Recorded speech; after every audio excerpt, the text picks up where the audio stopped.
My son needs heart surgery in 7 days, and I have $2 in my pocket.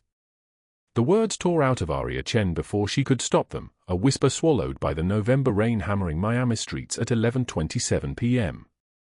She walked alone through the darkness, 3 blocks from Caruso's restaurant, her delivery uniform soaked and clinging to her trembling body like a second skin of shame. The neon signs above the storefronts bled red and blue across the black pavement, reflecting in puddles that looked like spilled blood. 50 feet behind her, a black SUV idled in a downpour, its windshield wipers cutting through the storm with mechanical precision. Dominic Caruso sat in the back seat, his broad shoulders filling the leather space, his dark eyes fixed on the woman moving through the rain like a ghost that refused to disappear. He was a man who had learned to watch the world from the shadows. His tailored charcoal suit, worth more than 3 months of her wages, was unbuttoned at the collar, and a thin scar ran from the corner of his right eye to his jawline like a blade had once tried to split his face open. It had. He did not know why he was following her. An hour ago, she had saved his youngest son's life. Aria stopped outside a pharmacy window, her wet hair plastered to her face, and stared at the children's heart medication bottles arranged on the shelves. The prices were written in small white numbers beneath each one. Her hand moved to her pocket, and she pulled out 2 crumpled dollar bills and smoothed them against her thigh. She stood there for 45 seconds, just standing, just looking, just calculating the impossible mathematics of survival. Then she turned and walked away empty-handed. The apartment building rose before her like a coffin standing on end, for stories of peeling paint and broken dreams. The walkway smelled like mold and cigarette smoke and the particular despair that clings to buildings where nobody has hope anymore. She climbed the stairs slowly, each step an effort, her calloused hands gripping the iron railing that had rusted to the color of old blood. Across the street, Dominic remained in the SUV, engine running, watching. Through the 4th-floor window, the light was still on. He could see movement. A small figure on a threadbare couch. A child sleeping.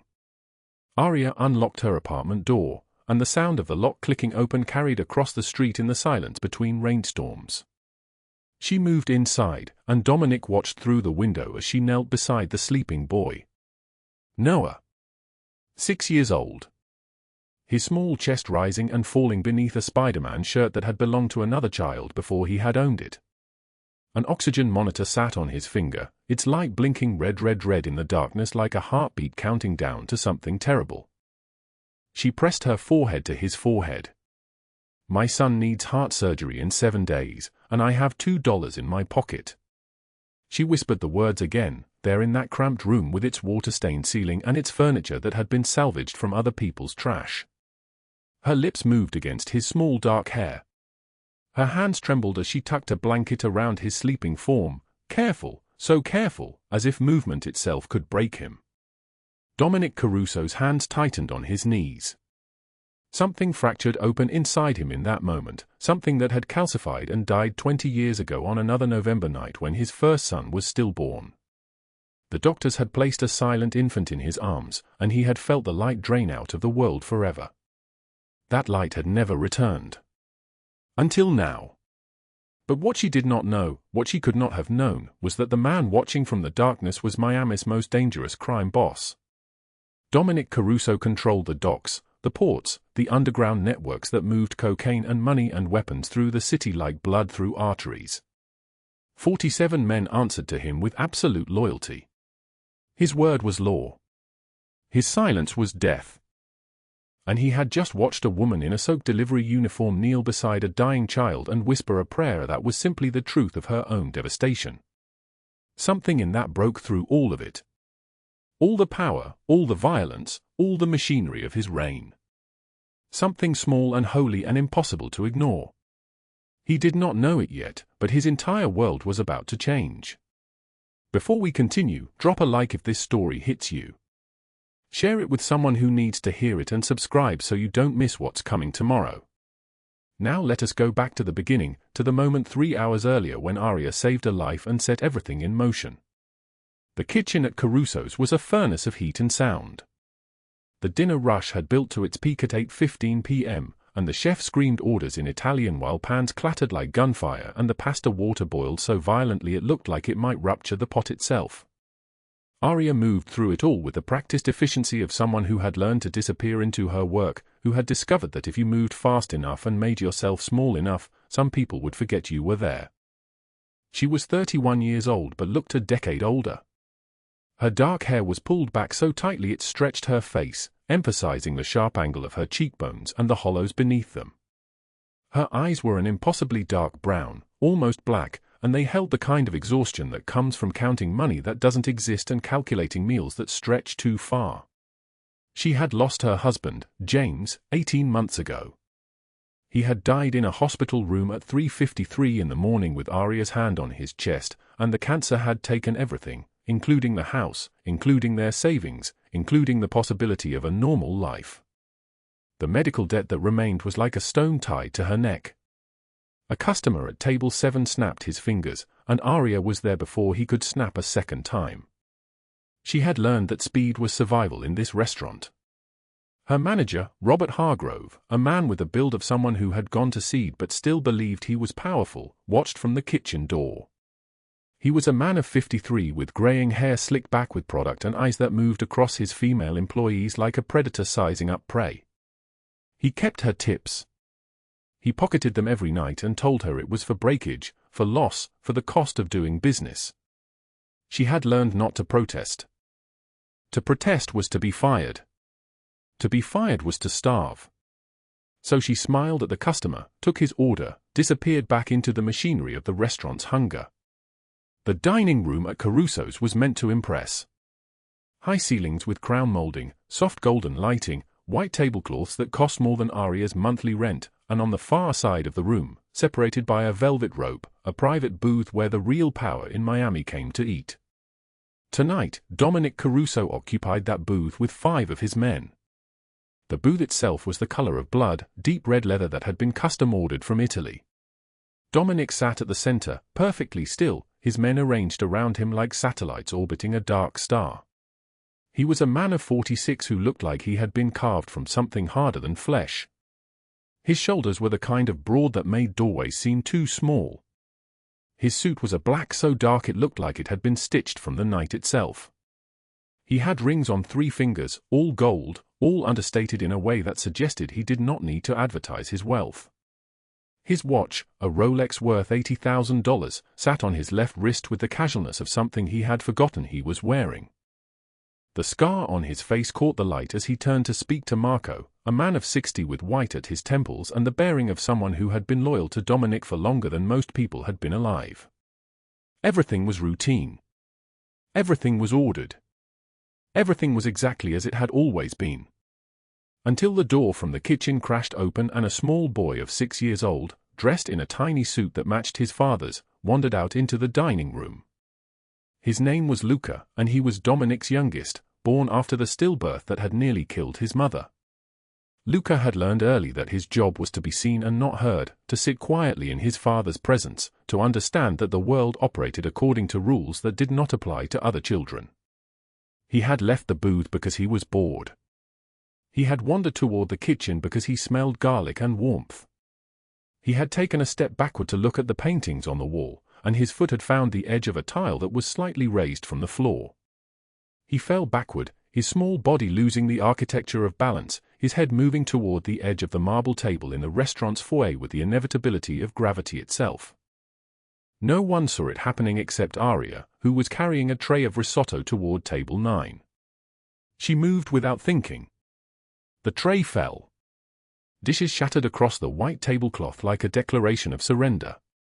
She crossed the distance between herself and the falling child in a way that defied the laws of physics, and she caught him, her arms cradling him, and they both fell together toward the hard floor.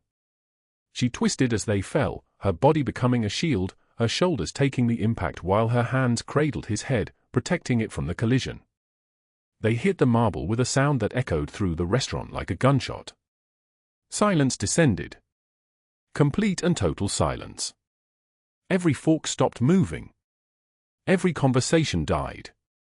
All 200 people in that restaurant turned to look at the place where a delivery girl in a soaked uniform was lying on the cold floor, bleeding from her shoulder, her arms still wrapped around the small child she had saved. Luca gasped for breath, his eyes wide with shock, and then he began to cry.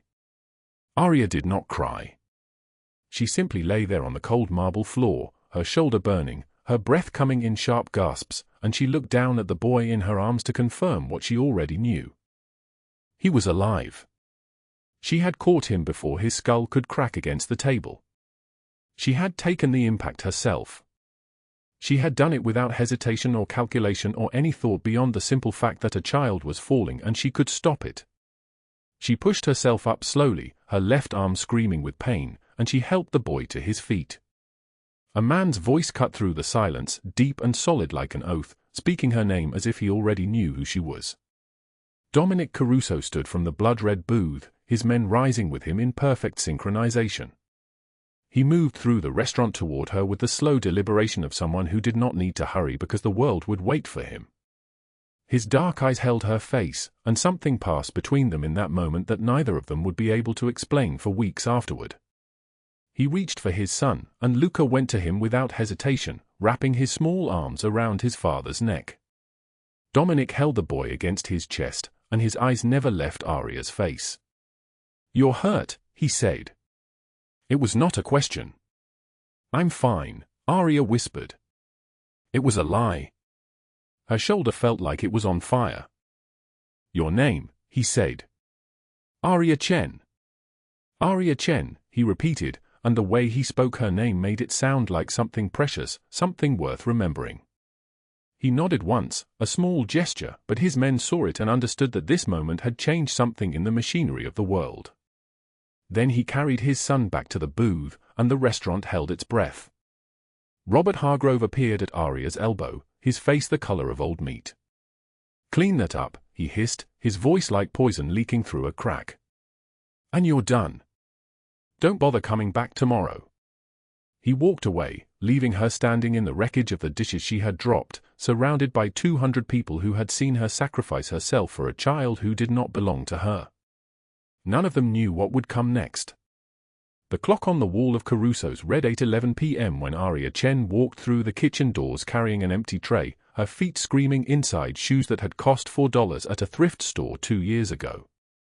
Her black uniform clung to her body, damp with sweat and spilled sauce, and her hair, once thick and shining, now hung in a thin ponytail scraped so tight it pulled at her temples. 28 years old and looking 40. That was what grief did. That was what desperation did. She set the tray down on the stainless steel counter and pressed her palm against her lower back, feeling the vertebrae separate and realign. 18 hours. She had been on her feet for 18 hours, and tomorrow she would do it again, and the day after that, and the day after that, until the number on the hospital bill stopped mattering because she had already surrendered to it. From her apron pocket, she withdrew 3 crumpled dollar bills. 3. From a table of 6 people who had ordered 2 bottles of wine that cost more than her weekly groceries. She stared at the bills, calculating. Rent was due in 5 days. She had paid it this month by taking a second job cleaning offices at midnight. Food for Noah cost $30 a week if she bought only rice, beans, and the vegetables from the discount bin at the market. $3. She could buy milk. Just milk. Maybe not both milk and bread. The kitchen door swung open and Robert Hargrove stepped through like he owned the space, which, in some sense, he did. 42 years old with slicked back hair the color of motor oil and a gold watch that caught the light whenever he moved his wrist. He wore the gray suit jacket of a manager, unbuttoned, revealing a white shirt stretched tight across a soft belly. His eyes were the color of old pennies, and they never looked at her face. "Table 7, he said, his voice like oil dripping from a pipe. "Let me see." Aria's throat tightened.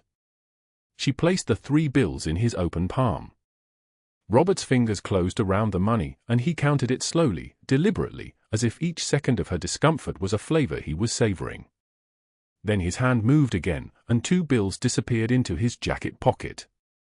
He left her with 1. "You understand how this works," he said, stepping close enough that she could smell the whiskey on his breath. "You work in my restaurant. You understand the rules. Tip pooling. House cuts. Sponsorship costs for your work visa. His voice dropped lower, and he leaned against the counter, blocking her path toward the walk-in freezer. You complain about this to anyone, you understand what happens? You lose your job. You lose your sponsorship. What happens to Noah then, Aria? What happens to your little boy when immigration comes looking? She did not answer. Her hands had begun to tremble, so she pressed them flat against the counter. I asked you a question. Nothing happens, she whispered. I understand. Good girl. He patted her shoulder, and his hand lingered a moment too long. Then he turned and walked back through the door, and she heard him laughing at something one of the servers had said. Aria looked down at the $1 bill in her hand. $1. Combined with the dollar she had saved yesterday, that made $2 in her pocket. $2 until her next paycheck on Friday, which was 4 days away. She had $14 in her bank account. 14. The utility bill was due in 3 weeks. The water heater had started making a sound like a dying animal, and she did not know how much it would cost to repair, but she knew it would be more than $14. None of this mattered, though. None of it. Because in 7 days, the hospital was going to call her, and they were going to tell her that Noah's valve replacement surgery was scheduled, and she needed to provide payment of $22,000. $22,000. The number was so large it had stopped being a number and had become a curse instead, a weight she carried in her chest that made it hard to breathe. She had been a nurse once. Before David got sick.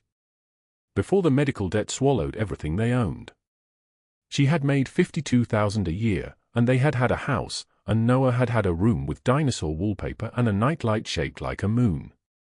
Then David's lungs had stopped working, and the hospital bills had started arriving, and her fingers were too busy filling out bankruptcy paperwork to fill out job applications.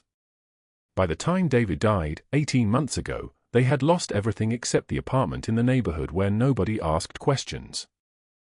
The walk-in freezer hummed behind her. She pulled open the door and stepped into the cold, letting the chill settle across her shoulders. For a moment, she stood there in the darkness, surrounded by hanging sides of beef and boxes of frozen shrimp, and she let herself feel the weight of it all. The exhaustion. The fear. The knowledge that she was running out of time, that every day that passed was another day Noah spent with a heart that did not work the way it was supposed to, and she was powerless to fix it. She thought of Noah sleeping on the pull-out couch in their living room, his small chest rising and falling, rising and falling. She thought of the cardiologist's face when she had asked how long they had. 6 months, he had said. Maybe 8 if he's lucky and avoids stress. But the valve is failing, Mrs. Chen. He needs the surgery. She had saved $2,000. It had taken her 3 years of double shifts and selling her wedding ring and taking in laundry from the neighbors. 2,000 out of 22,000. She was not even a tenth of the way there, and the deadline was moving toward her like a blade. A voice called from the kitchen. Someone needed more plates. Aria pulled her apron straight and stepped back out into the heat and noise. The main dining room of Caruso's was a temple to wealth. The walls were painted the color of dried blood, and crystal chandeliers hung from the ceiling like captured stars. Candles flickered on every table, their light dancing across white tablecloths and expensive silverware. The smell of garlic and fresh basil hung thick in the air, mixed with the scent of wine and money. Soft jazz played from hidden speakers, the kind of music that made you feel like you were inside someone else's dream. Aria moved between the tables with her head down, her black uniform making her nearly invisible to the people who wore $3,000 watches and ordered from the menu without looking at the prices. She was a shadow. A nothing. A hand that appeared when you needed something and disappeared when you didn't. At the back of the restaurant, in a private booth that faced the entrance, Dominic Caruso sat with 2 men on either side of him.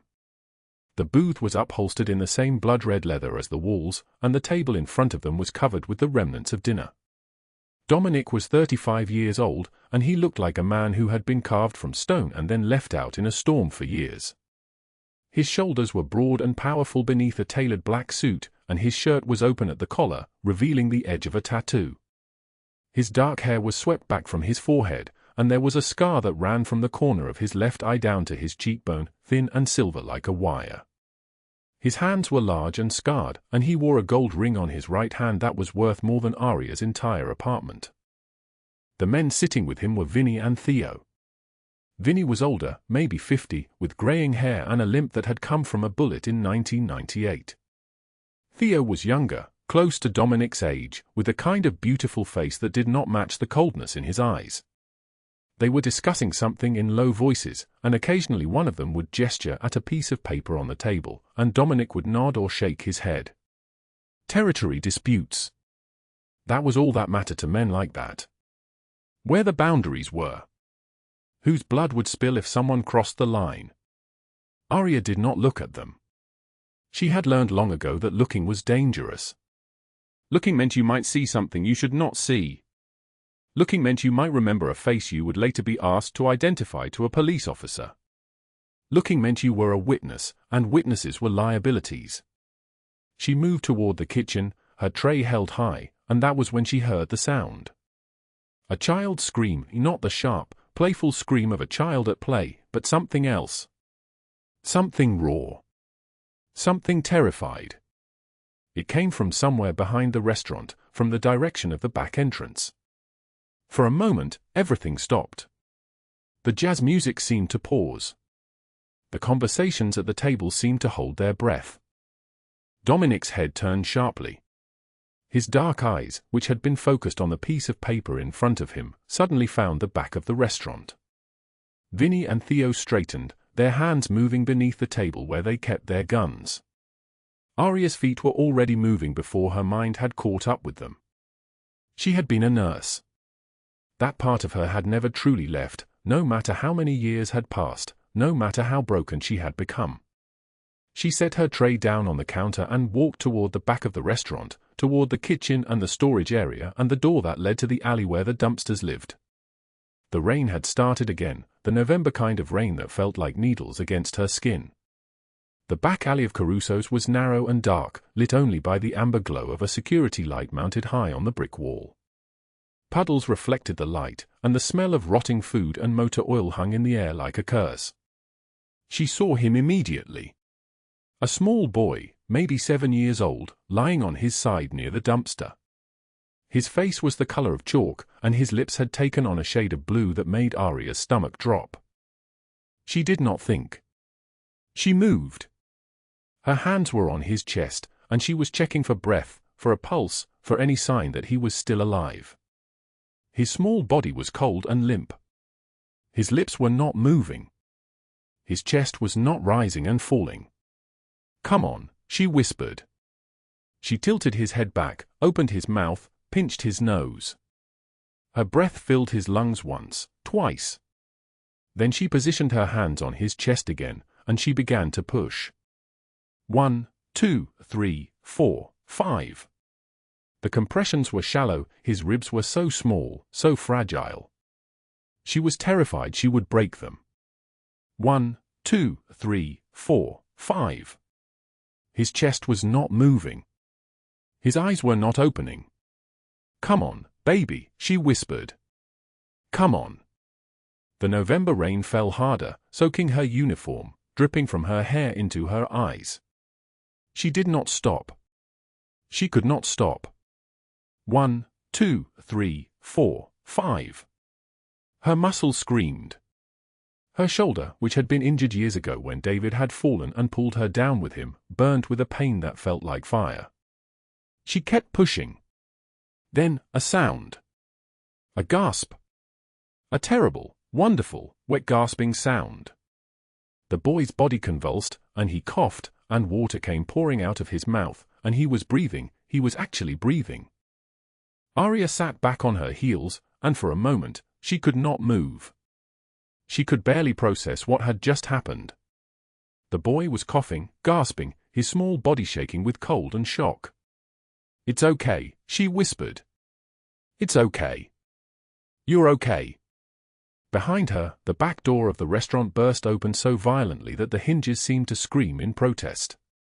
Men poured out into the alley, and they were moving in a coordinated way that spoke of training and discipline. They were reaching for things beneath their jackets, and their faces were twisted with a kind of fury that Aria had never seen before. Dominic Caruso appeared last, and when his dark eyes found his son lying on the wet ground, gasping and shaking and alive, something happened to his face. It was only for a moment so brief that a person who was not paying attention would have missed it entirely. But in that moment, Aria saw something break open inside him. She saw 20 years of armor crack like thin ice. He knelt beside his son, and his movements were careful, controlled, but his hands were trembling. He lifted the boy, cradled him against his chest, and for the first time in what might have been his entire adult life, Dominic Caruso was holding something that he loved more than power, more than money, more than the empire he had spent 2 decades building. "How is he?" His voice was different now. It was not the voice of a man who controlled territory and ordered deaths. It was the voice of a father, raw and terrified and desperate. "Cardiac event," Aria said, and her voice, too, had changed. She sounded like a nurse again. She sounded like someone who knew what she was doing. "Possible arrhythmia. You need to get him to a hospital now. St. Mary's if you can. His oxygen saturation is improving, but he needs monitoring. A cardiologist needs to examine him." Dominic looked at her then, really looked at her, and their eyes met for the first time. She was soaked through, her black uniform clinging to her skin, her hair plastered to her face. She was nobody. She was a waitress. She was a woman who had $2 in her pocket and a foreclosure notice hidden beneath her mattress. But she had saved his son. "What is your name?" he asked. "Aria Chen."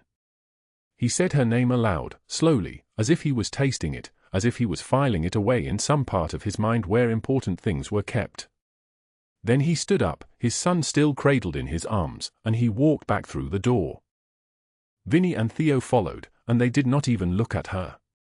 Aria stood alone in the alley, rain falling around her like a curtain, and she realized that her hands were shaking. She stood up slowly, testing her legs to make sure they would hold her, and she walked back inside. The restaurant was in chaos. Half the tables had noticed what had happened. The other half had not. Robert Hargrove was at the entrance to the back alley, his face the color of old meat, screaming orders at someone. When he saw Aria emerge from the darkness, he seized her arm. "Clean that up," he hissed, gesturing toward the wet footprints and the broken plates. "And you're done here. Don't bother coming back tomorrow. You're fired." He released her arm and turned away, barking more orders into his phone. Aria looked down at her wet uniform, at her trembling hands, at the $1 bill still in her apron pocket. She had just lost her job.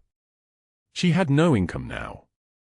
The surgery deadline was 6 days away, and she had not moved a single step closer to the $22,000 she needed. But for just a moment, she allowed herself to feel something else. Not hope, exactly. Something smaller than that. Something like the knowledge that she had been capable of something today. She had saved a child's life. She had been a nurse again, if only for a few moments in a dark alley in the rain. She did not know that Dominic Caruso was in his black SUV, racing towards St. Mary's Hospital, holding his son against his chest and telling him, over and over again, that everything was going to be okay. She did not know that he was thinking about the nursery in his mansion that he had never dismantled, the room he had kept for 20 years like a shrine to grief. She did not know that the moment she had breathed life back into his son, she had breathed something back into him as well. All she knew was that she had to figure out how to survive the next 6 days. 11:15 at night, and the kitchen at Caruso's was a furnace of steel and steam and the smell of garlic burning at the edges of the pan. Aria Chen's uniform was soaked through with sweat and something darker, a child's blood, though not her child, though the memory lived in her hands now like a second heartbeat. Robert Hargrove stood at the register, his small eyes calculating, his fingers moving through the bills she had earned that evening with the precision of a man counting someone else's desperation. $32, he said, and pushed the bills across the counter like they were poisoned. You walked out of that kitchen for 17 minutes. The Colombians were watching. Do you understand what you cost me? Aria said nothing. Her throat had closed 3 hours ago. 70%, Robert continued, sliding most of the money into his own pocket. For the disruption. For your incompetence. She took the $32. She said thank you. She did not say what she was thinking, which was that gratitude had become a muscle she exercised in the dark. Robert leaned closer, and his voice dropped to the register of something poisonous, something that moved through the air like smoke. You look tired, Aria. Maybe you should quit. Find something easier. Oh wait, you can't afford to, can you? She turned and walked toward the back entrance before he could see her hands shake. The November rain had intensified. What had been a whisper of cold water when she arrived at 5 that morning was now a relentless hammering, sheets of it turning the alley into a river of light and shadow reflected from neon signs across the street. Her umbrella had broken 2 weeks ago. She had no money to replace it. The rain fell on her hair, on her shoulders, on the worn fabric of her coat that had belonged to her husband before he died. 3 blocks away, in the parking lot of Caruso's, a black SUV sat with its engine running. Dominic Caruso occupied the back seat like a man occupying a throne, his dark eyes fixed on the restaurant's back entrance, his shoulders broad enough to absorb the weight of 300 employees, his hands folded on the lap of a suit that cost more than Aria had earned in 6 months. Beside him sat Theo, his jaw tight. In the driver's seat, Vinny gripped the steering wheel with the patience of a man who had learned long ago not to ask questions. Where to, boss? Vinny asked softly. Dominic watched Aria emerge from the back entrance, watched her pause for a single moment as the rain hit her face, watched her adjust her coat and begin walking toward the bus stop 3 blocks away. Follow her, Dominic said. Theo turned, his body rigid with disbelief. Boss, we have the meeting with the Colombians at midnight. They're waiting at the warehouse. If we don't show. I said follow her, Dominic said, and his voice carried the weight of 15 years of absolute command, the kind of voice that made men understand that the conversation had ended before it began. The black SUV pulled into traffic with the precision of a shadow, staying 50 feet behind Aria as she walked past shuttered shops and dark alleys where nothing good happened after sunset. Through the rain-smeared windows, Dominic watched her. He did not move. His men did not speak. The only sound was the rhythm of the windshield wipers, a metronome counting seconds like currency. She stopped at a 24-hour convenience store on Flagler Street. Through the plate glass window, a small display of toys sat illuminated under a single fluorescent light, stuffed animals, plastic trucks, a blue bear with button eyes. Aria stood motionless, staring at the bear like it was something she could almost afford if she stopped breathing. Dominic saw her reach into her coat pocket. He saw her pull out 2 crumpled dollar bills and something else, a folded piece of paper the color of old snow. She looked at the bear. She looked at the bills in her hand. She folded the paper carefully, placed it back in her pocket, and kept walking. That was a foreclosure notice, Vinny said quietly from the driver's seat. Dominic said nothing. She reached her apartment building at 11:43. A 4th-floor walk-up in a neighborhood where Dominic's men would not walk unarmed, where the stairwell smelled like mold and cooking oil and the particular silence of people who had learned not to make noise. Aria climbed the exterior stairs slowly, as if her legs were remembering what weight meant. Her window light was already burning, a lamp on inside, waiting like a prayer. Dominic saw her reach the 4th floor. He saw her enter. And then he saw everything. Through the window, a small boy asleep on a worn couch, his small chest rising and falling with the mechanical precision of medication. An oxygen monitor on his finger, red and blinking like a tiny lighthouse. Medical equipment stacked in the corner like the architecture of survival, machines whose names Dominic did not know but whose purpose was written in every line of Aria's face. Pill bottles lined the windowsill like sentries. And Aria, kneeling beside her son, pressing her forehead to his, whispering something Dominic could not hear from the street below. Dominic watched for 17 minutes. Rain drummed against the windshield like fingers asking to be let inside. Vinny and Theo did not move. They did not speak. They simply bore witness to their boss watching a woman who did not know he was watching her, and in that silence lived a question neither man dared to ask. Finally, Dominic spoke. His voice was steady, but something in it had shifted, something like the moment before a door opens onto a room that has been locked for 20 years. Find out everything, he said. Her name, her history, why she is destroying herself in that restaurant. Her son's condition. The medical bills. Her debts. Everything. I want a folder on my desk by tomorrow morning. Yes, boss, Vinny said, and he pulled away from the curb into the rain-soaked night. Dominic continued to stare at the apartment building long after the car had turned the corner. He was thinking about a nursery in his mansion, a room he had not entered in 20 years, a room that still contained a crib that had never held a living child. He was thinking about the moment his son had stopped breathing in his arms, about the way desperation felt like a stone pressed against your chest. He was thinking about a woman in a soaked uniform, kneeling in an alley, breathing life back into a boy she had never met.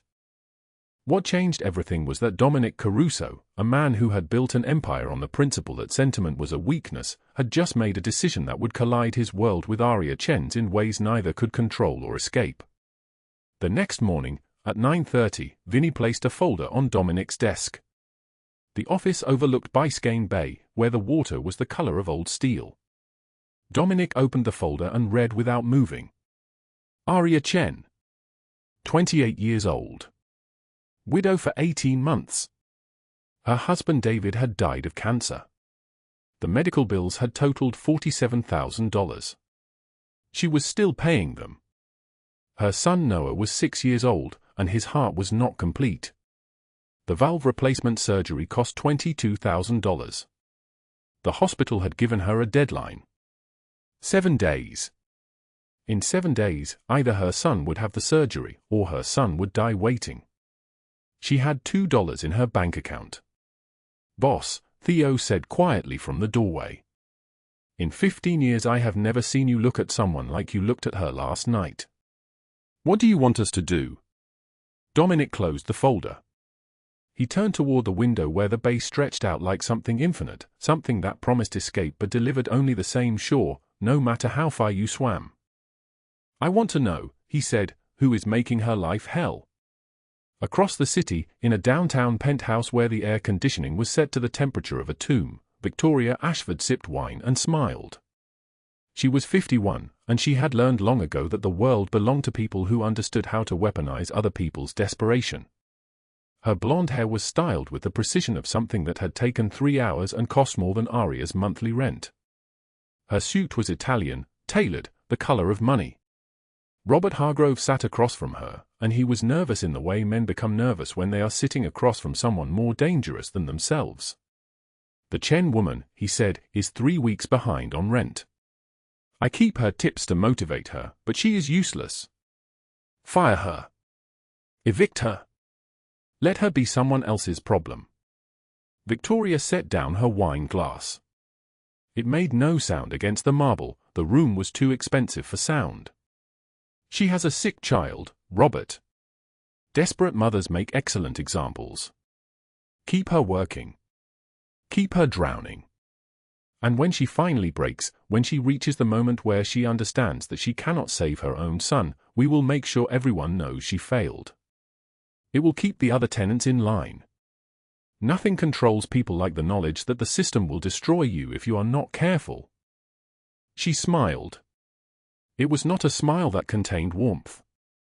Meanwhile, across the city, Aria was moving through the lunch rush at Caruso's like a ghost, like a woman whose body had learned to function while her mind was somewhere else entirely, in a hospital room, in a future that might not exist, in the mathematics of survival that no longer added up. Her feet hurt. Her back hurt. The fluorescent lights felt like they were burning through her skull. At 3 o'clock, Dominic Caruso walked through the front entrance. He did not come to his private booth. He sat at a regular table, the kind where ordinary people sat, and he ordered coffee. When Aria brought it, her hand shaking from the exhaustion of a 14-hour workday that had started at 5 in the morning, he said something very quietly. You saved a life last night, he said. A boy who stopped breathing. You did not ask for anything in return. You just saved him. Aria froze. The coffee pot trembled in her grip. When she recognized his voice, something in her chest broke open like a door that had been locked too long.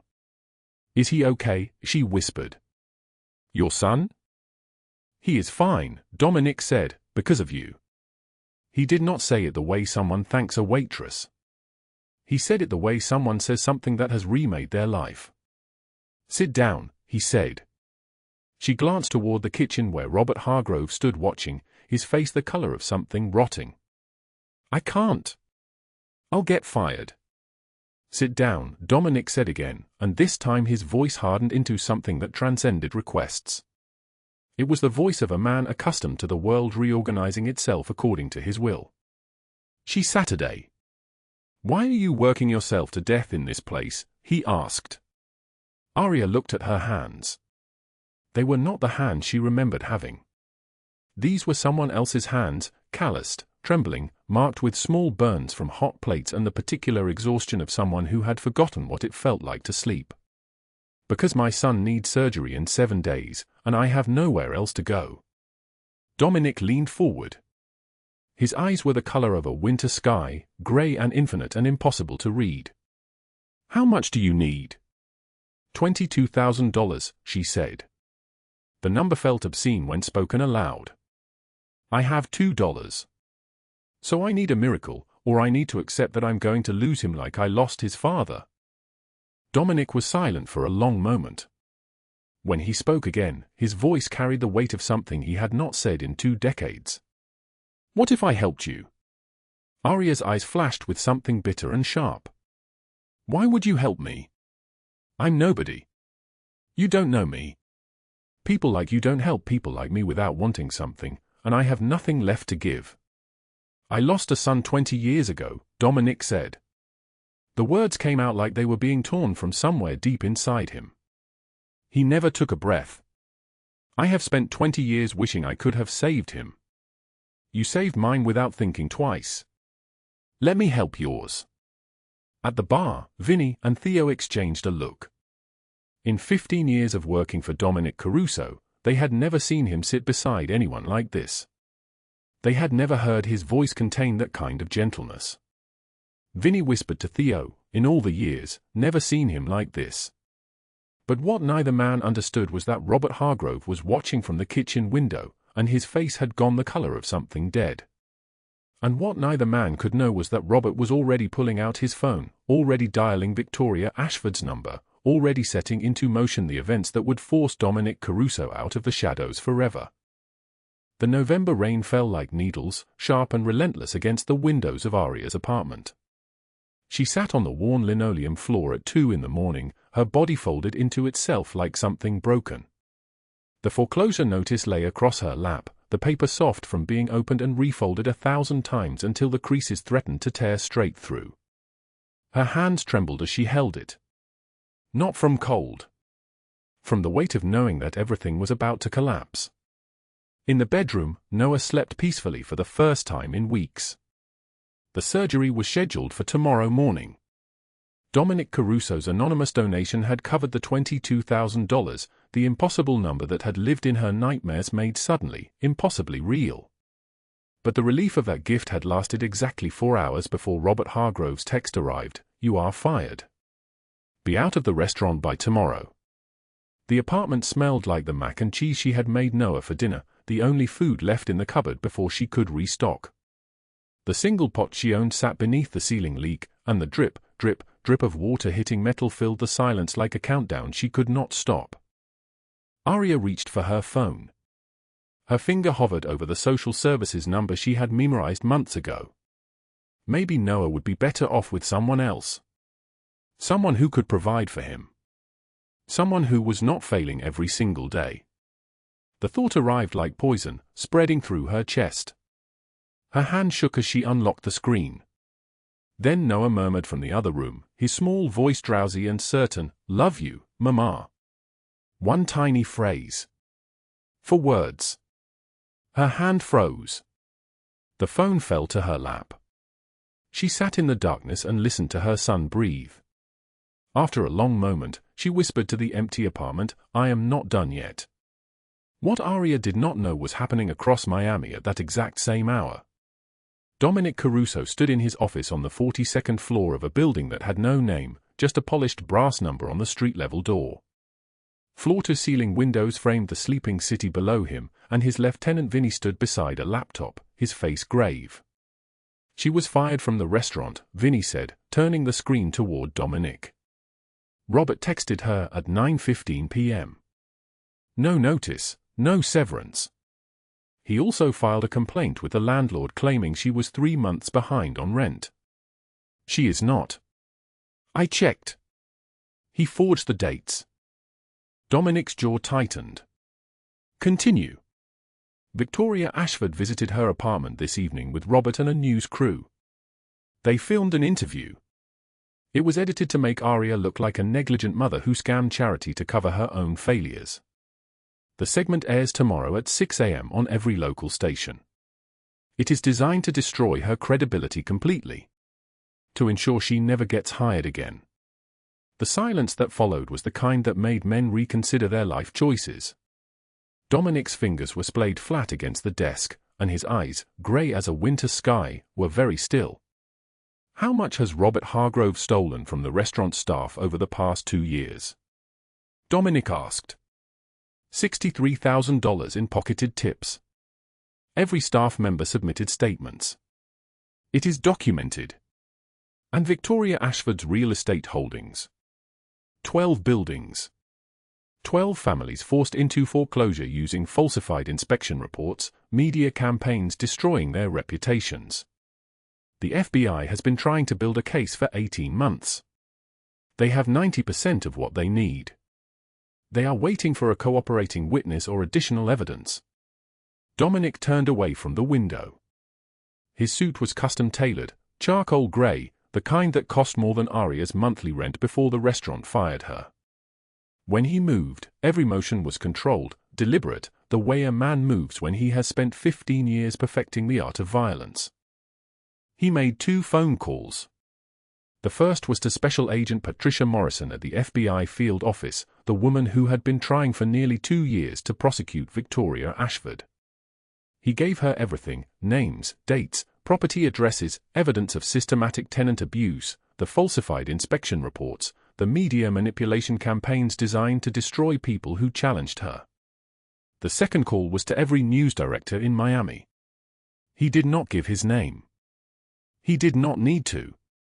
"There is a story breaking tomorrow morning that you need to air before 6 a.m., he said to each one. A real story. Not the fabricated segment that is about to hit your competitors. An anonymous whistleblower has released comprehensive evidence against Victoria Ashford and Robert Hargrove. Tax evasion. Wage theft. Racketeering. Fraud. It is all documented. All provable. The federal government is moving at dawn." By 5:30 a.m., Dominic stood across the street from Victoria Ashford's penthouse building. Vinny was beside him, and the night air carried the salt smell of Biscayne Bay. The city was still dark. Still quiet. Still believing Victoria Ashford was untouchable. At 5:47 a.m., 12 black SUVs surrounded the building. Federal agents in tactical gear moved like ghosts through the pre-dawn darkness. Victoria woke to the sound of her bedroom door being breached, and her scream, raw, undignified, the sound of absolute power discovering it had limits, carried through the hallway. "Do you know who I am?" she demanded as they put her in handcuffs. The lead agent, a woman with cold eyes, said, "Yes, ma'am." "Victoria Ashford, age 51, you are under arrest for racketeering, wire fraud, and extortion. You have the right to remain silent." The news cameras she had once controlled, the journalists she had bribed and threatened and cultivated, now filmed her being led out of her penthouse in yesterday's silk nightgown, her face bare of makeup, her hair coming loose from its elegant twist. The neighbors she had systematically terrorized over a decade watched from their windows. Some smiled. Some cried. At Caruso's restaurant, Robert Hargrove was in the kitchen preparing the mise en place for the morning service when federal agents walked through the front door. He was 48 years old, soft around the middle, his chef's white stained with last night's work. His face went the color of something dead when he saw the badges. "Robert Hargrove, you are under arrest for wage theft, tax evasion, and conspiracy to commit fraud." The chef's knife clattered to the floor. He tried to run. One of the agents caught him by the arm, and he collapsed onto the tile, trembling like a caged animal that has discovered the bars are real. "Please," he begged, his voice cracking. "Please, I will give it all back. I will confess to everything. Please, my wife, my kids, please." "You can tell that to the judge," the agent said. 45 years federal prison. Dominic watched from across the street, standing in a doorway where the shadows still held him. Vinny reported the charges as they arrived. Victoria Ashford, 40 years federal prison for systematic fraud and tenant abuse. Robert Hargrove, 15 years federal prison for wage theft and tax evasion. "Death would be too quick," Dominic said quietly. "Too easy. Too merciful." By 7 a.m., every news station in Miami was running the real story. An anonymous whistleblower had released comprehensive documentation of Victoria Ashford's real estate fraud, her systematic destruction of families who challenged her, the bribes she had paid to local officials. Robert Hargrove's wage theft spreadsheets were displayed on screen, every name, every amount, meticulous evidence of his theft from people who could least afford it. The fabricated interview about Aria never aired. The social allies Victoria had cultivated over decades disappeared within hours, their lawyers' statements already prepared, already distancing themselves from her completely. Restaurant owners who had used Hargrove's services cancelled their contracts before the day's shift ended. His wife filed for divorce at 10 a.m., the filing made public, the message clear: she had known nothing. Victoria Ashford's empire did not crumble. It evaporated. Aria sat on the edge of her bed, the television on low volume, and watched it happen. She watched Robert being arrested. She watched Victoria's face in that moment of absolute humiliation. She watched the evidence scrolling across the screen, evidence that someone, somewhere, had gathered every detail of their cruelty and made sure the entire city knew. Her hands covered her mouth. Her eyes filled with tears. She did not understand how this had happened. She did not know that Dominic Caruso had spent his entire adult life moving in the shadows, that he understood power in ways Victoria Ashford's money could never touch, that loyalty, true loyalty, meant stepping out of the darkness when it mattered. But what Aria did not understand yet was that Dominic Caruso was about to step directly into her life, and the choice he offered her would demand everything she was. The rain had stopped. Outside her window, Miami was waking up. And somewhere in the city, a man who had lived in silence for 15 years was preparing to speak. The hospital room hummed with the sound of machines keeping Noah alive. 3 days had passed since the surgery. 3 days of Aria sitting in that plastic chair, her hand never leaving her son's small fingers, watching his chest rise and fall with steady, even breaths. The oxygen monitor beeped its reassuring rhythm, beep, beep, beep, like a heartbeat that belonged to both of them now. Noah slept deeply, his small body still fragile but healing. The surgical bandage across his chest was pristine white against his pale skin. His dark hair fell across his forehead just like his father's used to. Aria's eyes were hollow from sleeplessness, but they held something new. Something that looked almost like hope. The door opened quietly. She did not look up at first. But then she heard it, the soft sound of footsteps on linoleum, measured and deliberate. The kind of footsteps that belonged to someone accustomed to being listened to. Dominic Caruso stood in the doorway holding a small stuffed bear, the one from the convenience store window she could not afford. He was dressed in a charcoal suit that cost more than 3 months of her old salary, his dark eyes finding Noah first, then Aria. The scar that ran from his left cheekbone to his jaw seemed deeper in a hospital's fluorescent light, a map of a life lived in shadow. He set the bear carefully on Noah's bed. "May I sit?" His voice was deep and solid like an oath, nothing like the voice of the man who had appeared in that rain-soaked alley. This was softer. Quieter. Like a man soothing a lost child. She nodded. Unable to speak. Dominic pulled the second chair close and Saturday. For a long moment, he simply looked at Noah, really looked at him, the way a person looks at something precious and fragile. He looks strong, Dominic said finally. Like his mother. Aria's hands trembled in her lap. The words came out as a whisper, each one a razor blade of realization. You paid for the surgery. You got Robert and Victoria arrested. You have been protecting us all this time. Dominic did not deny it. He did not offer apologies or excuses. He simply met her gaze with absolute stillness. Why? The word broke as it left her mouth. Why would you do all of this for people you do not even know? The room filled with silence. Outside the window, Miami stretched beneath a cloudless sky. Inside, a man and a woman sat in the presence of something neither of them had expected to find. When Dominic finally spoke, his voice carried the weight of 20 years of unspoken grief. 20 years ago, my son was stillborn. Samuel. I have a nursery I never dismantled, a name I never say out loud except in the dark where no one can hear. I spent 2 decades dead inside, running an empire built on violence and fear, feeling nothing because feeling would have meant acknowledging that he never got to feel anything at all. Aria's eyes filled with tears. Then you saved Marco without hesitation, not knowing who he was, not asking for anything in return.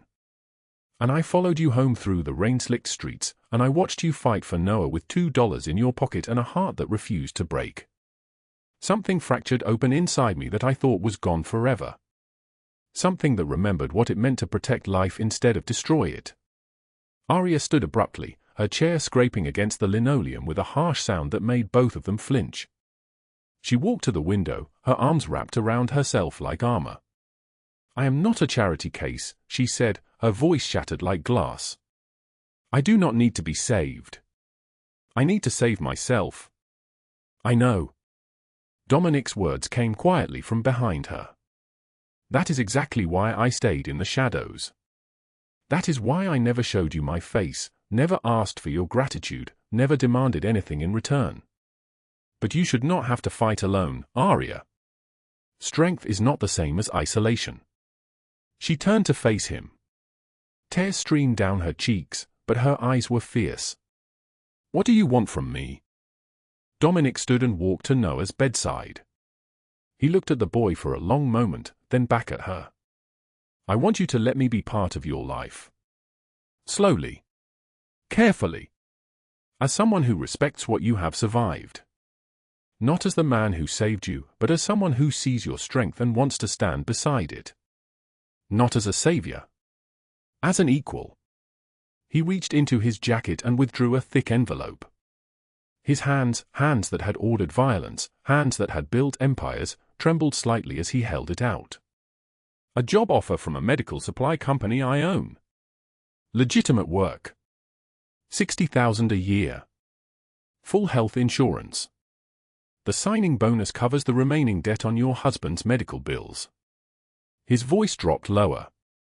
No strings, Aria. You rebuild your life on your own terms. If you never want to see me again, I will accept that. But you will not face tomorrow alone unless you choose to. Aria took the envelope with hands that shook. She did not open it.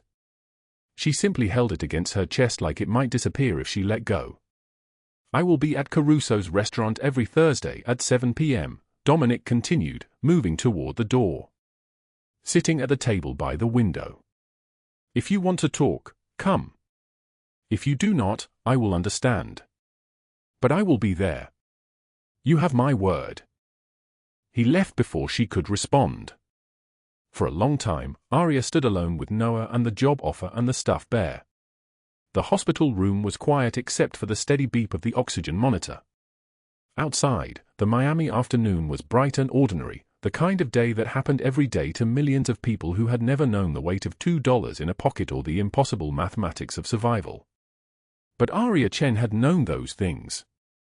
And now, for the first time in 18 months, she felt something other than despair stirring in her chest. It was called possibility. 6 months dissolved into a montage of transformation. Aria in business casual, sitting at a desk in a clean office, her hands no longer calloused from scrubbing dishes but beginning to soften with rest. Noah running through a playground, his surgical scar healing to a thin line, his laugh genuine and unguarded. Aria meeting Dominic for coffee on Thursday mornings instead of evenings, slow conversations in sunlit cafes, stories about lost spouses and impossible choices exchanged like treasures. Vinny and Theo watched from a careful distance, two dark-suited figures on park benches, both of them witness to something unprecedented. Dominic Caruso smiling. Not the cruel smile of a man who had won. A genuine smile. The kind that reached his eyes. The slow burn of silent protection had become friendship. And friendship had become something deeper, something neither of them had dared to name. One Thursday evening, autumn had turned Miami golden. Aria arrived at Caruso's restaurant, now under new management, restored to elegance without cruelty. Dominic was at their usual table, the one by the window where they had sat for 6 months building something real. She sat across from him. The city lights were beginning to glow behind him, framing him in amber and shadow. "I have rebuilt my life," she said carefully. "I have my son. My job. My independence. I do not need you to protect me anymore." Dominic nodded. He had always known this moment would come. "But I want you in my life anyway," Aria continued, her voice steady now, no longer trembling. "Not as my savior. As my equal. As someone I choose. Not because I am desperate. Because I see you. I see the man who mourned his son in silence for 20 years, who learned how to love again by watching a boy who is not his own. I choose you, Dominic Caruso. If you will have me." He reached across the table and took her hand. His hand was large and scarred, a weapon transformed into something gentle. Outside, November rain began again, soft and steady against the windows. But this time, neither of them was alone in it. 1 year later. A playground in broad daylight, the kind of ordinary place where ordinary families came to live ordinary lives. Noah, now 8, ran with Marco, both boys healthy and laughing, their voices high and clear against the rustle of autumn leaves. Aria stood beside Dominic, her hand resting in his, a simple ring catching the sunlight. No grand proposal had been necessary. Just the quiet intimacy of a life rebuilt, a choice made, a future opened. Dominic watched the boys with an expression that transformed his entire face. "I spent 20 years believing I did not deserve happiness after Samuel. Then you showed me that sometimes the people who seem invisible carry the greatest light." Aria leaned against him. "And you showed me that strength is not just survival. It is letting someone stand beside you." On a nearby bench, Vinny and Theo watched the scene unfold. Vinny shook his head slowly, a smile spreading across his weathered face. Boss went soft. Theo's laugh rumbled low and genuine. "No." He finally came back to life. The four of them, two broken people who had found each other in November rain, two boys who had learned what safety felt like, stood together as the sun began to set. They proved something that neither statistics nor stories usually allow. Sometimes the most dangerous men fall silent in the presence of true goodness. Sometimes the most desperate women find strength enough to love again. Sometimes invisible does not mean powerless, and broken does not mean finished. Sometimes tomorrow really can be different. If this story moved you, hit that like button right now. Share this video with someone who needs to remember that invisible does not mean powerless.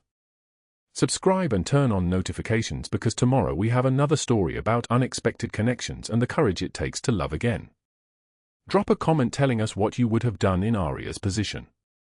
Thank you for watching, and remember, sometimes the people who seem invisible carry the greatest light.